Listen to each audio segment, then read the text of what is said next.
ok lên Malaysia à mà nó cũng lâu sang cái tới lên Malaysia cho đến hôm kia là gì à, tức là cũng có chua con tao giả mò xử lý mò trầu mò xia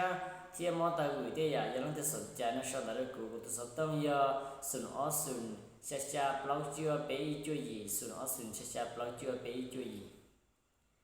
lên Malaysia có mua nhỏ sáng đủ thứ sa nu nó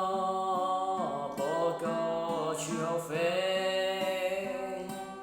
còn nó cứ tia bỏ cả vô có phong như cứ đưa xa tia có mua tao luôn nên gió có tu phê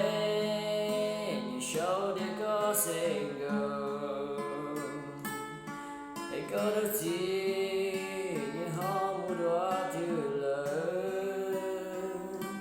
Santa Kata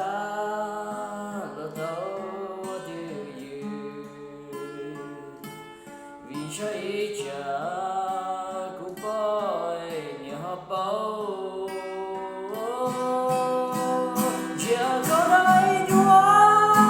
trên boy có luôn gì cho dân thôi cũng cho có mua gì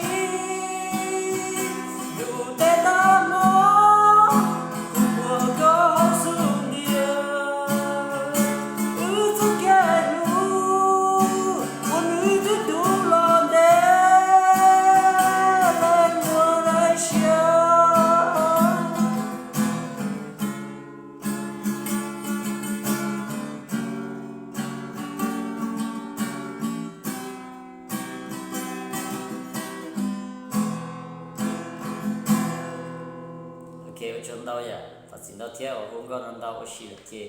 mà chấp bà là không xí đau trong nữa.